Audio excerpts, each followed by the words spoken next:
Shadowbinders is back in stock on shopclownfish.com. That's shopclownfish.com. And now on with the show.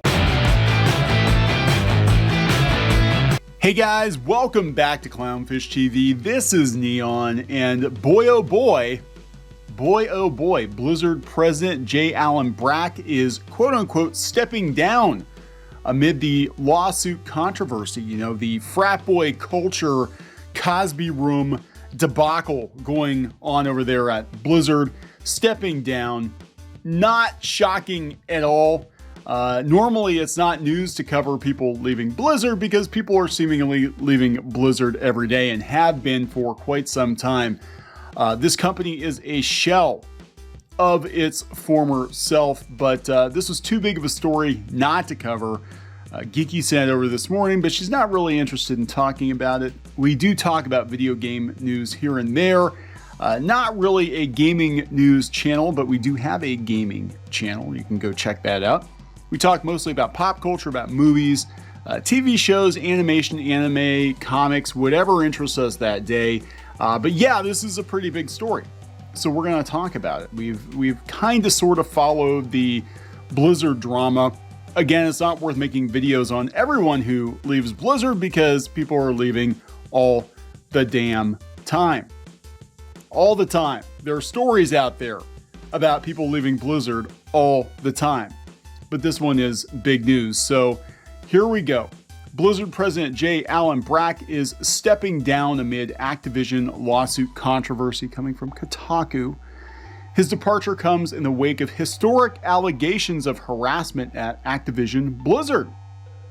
The president of Warcraft and Overwatch studio Blizzard Entertainment, J. Allen Brack, is leaving his position less than 2 weeks after an investigation by the California Department of Fair Employment and Housing made public explosive allegations of harassment and discrimination within the company.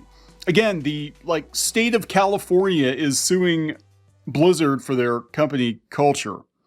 It's kind of a weird, I don't think this would happen in any other state. I'm going to be honest. And I have to wonder if Blizzard won't look into moving to Texas or something after this. I don't know. In a statement released by Blizzard, it's announced that Brack will be stepping down and will be replaced by a leadership team of Jen O'Neill and Mike Ibarra.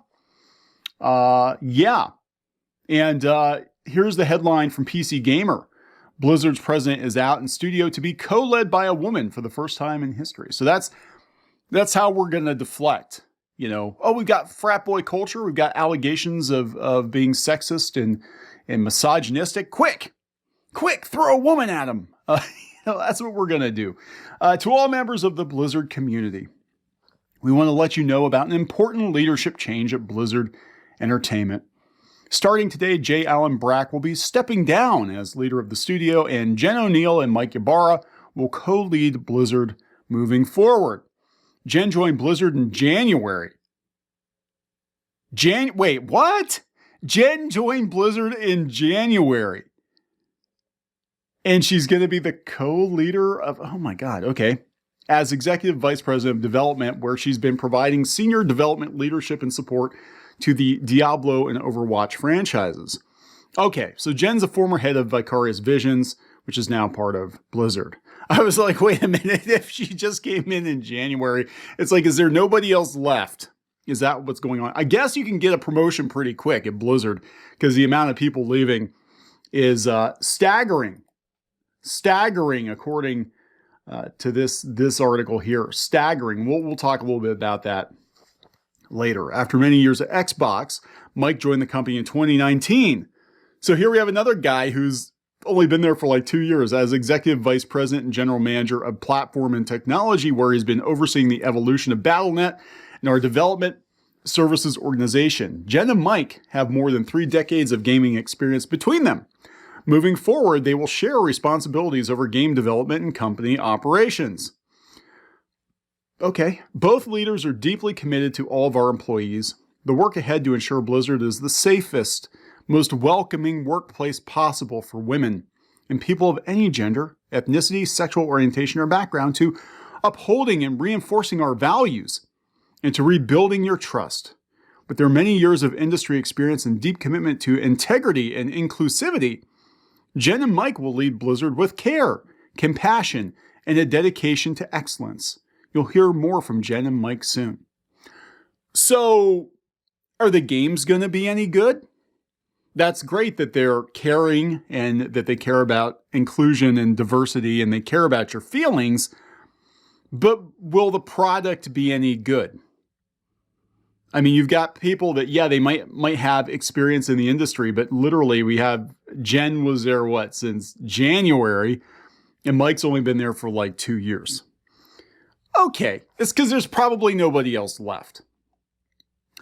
Here's Brack. Brack says, I am confident that Jen O'Neill and Mike Ybarra will provide the leadership Blizzard needs to realize its full potential and will accelerate the pace of change. Its full potential. See, this is a kick in the balls. Like if you have to write this kind of letter, like these people are going to do a better job than I did. They're going to do a better job than I did. Please don't cancel me. I anticipate they will do so with passion and enthusiasm, and they can be trusted to lead with the highest levels of integrity and commitment to the components of our culture that make Blizzard so special. Separate announcement on Activision's investor relations page says that Brack is leaving to pursue new opportunities, like unemployment. He had been president since 2018 and had been at the company since 2006, having previously worked at companies like Origin and Star Wars Galaxies.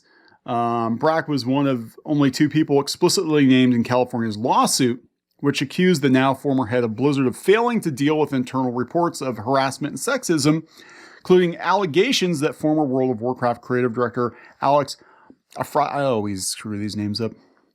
Afrasiabi, Alex A, would try to put his arms around and kiss female coworkers at company events. That's not cool. There's a lot of this going on in comics too. I'm going to be honest. Like a lot of people know there were some creeps in comics, like the one editor at Dark Horse. He'd get drunk and he'd lick people. Yeah, he's not there, but it took like 15 years to get rid of him because he actually was a good editor. He was a really good editor. You just don't do parties with him. Following staff emails by Activision Blizzard executives downplaying the allegations, current and former employees at the company signed an open letter and engaged in a walkout last week, calling for several changes to create a safer and more equitable workplace. So far, Activision Blizzard management has not directly responded to the employees' demands. They're going to get sold or move, aren't they? I don't know. Blizzard is pure shit show at this point. I mean, we had Jeff Kaplan leave. We covered that. He left a couple months ago. That's not good. He had issues, I guess, with the direction of Overwatch 2, as I understand it. And let's talk about this. This article was last year. This was in October of last year. And this is Twinfinite.net said the amount of talent that has left Blizzard over the last few years is staggering. This is why people that have only been there for a couple of months are getting promoted to the positions that they're being promoted to, because there's nobody else.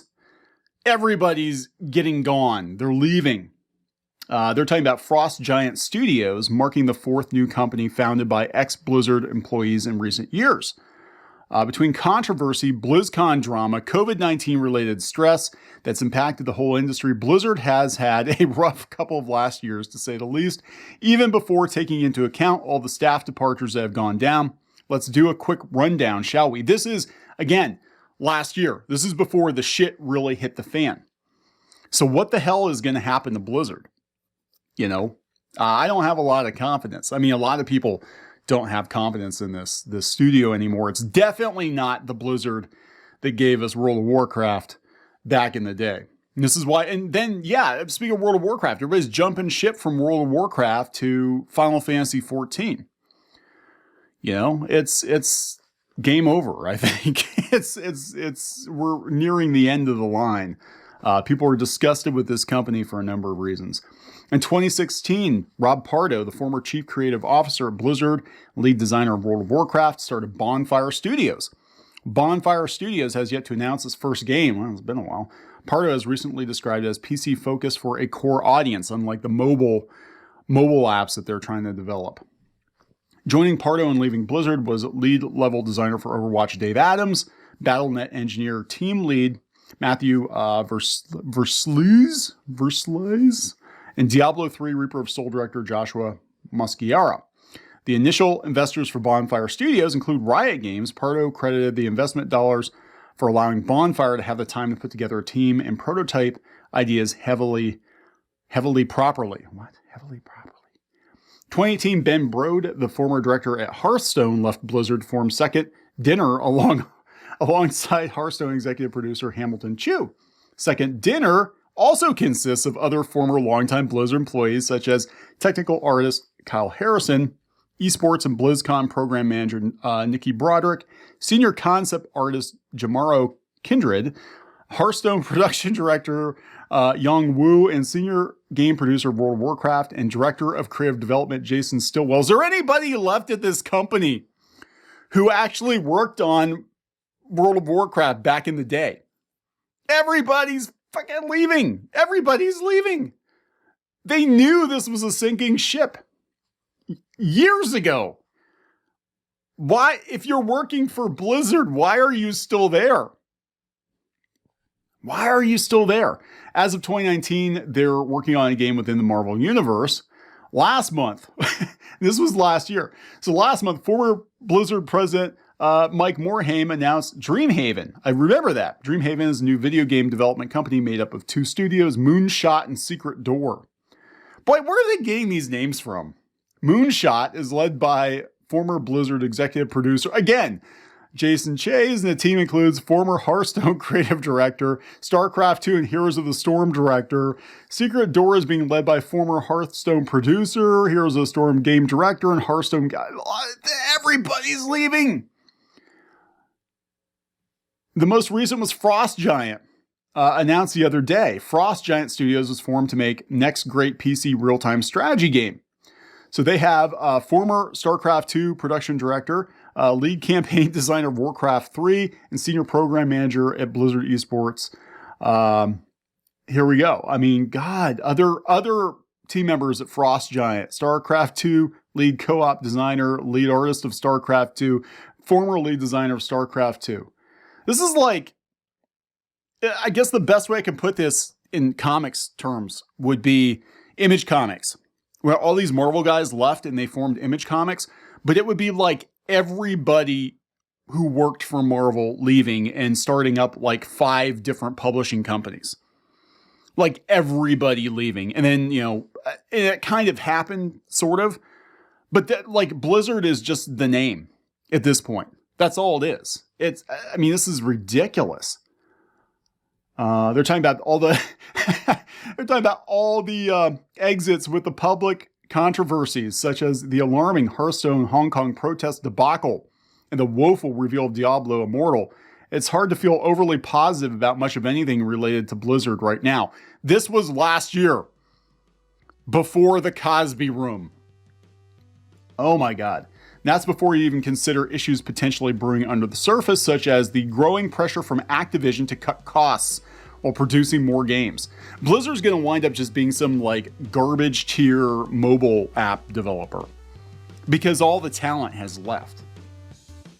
For years, Blizzard was known as a studio that prioritized quality over quantity. It would take its sweet time developing games, with fans turning soon trademark and Blizzard time into memes. But those were at least terms of endearment, as for a long time there was a sense of trust between Blizzard and its fans. This is why you never sell out. While there was often a long wait between releases, the content that was released was of the highest quality.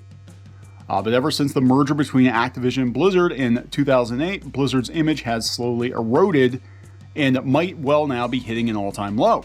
Of course, there's always going to be workplace turnover. No one retains their staff forever. People move on to new chapters or retire. This particular situation feels different. Yeah, and then we had Jeff Kaplan leave earlier this year. And I think there's been some more too. I don't know. I can't keep track, but this is not good. This is not good. Blizzard is just a name, I think, at this point. And, we've got a lot of former Blizzard employees grousing about the state of the PC gaming industry right now. Grums out there, Mark Kern, grousing on Twitter about the state of the gaming industry right now. Yeah, it's quite the shit show, isn't it? So I'm going to wrap this one up. Please subscribe for more pop culture news, views, and rants, guys. We'll talk later.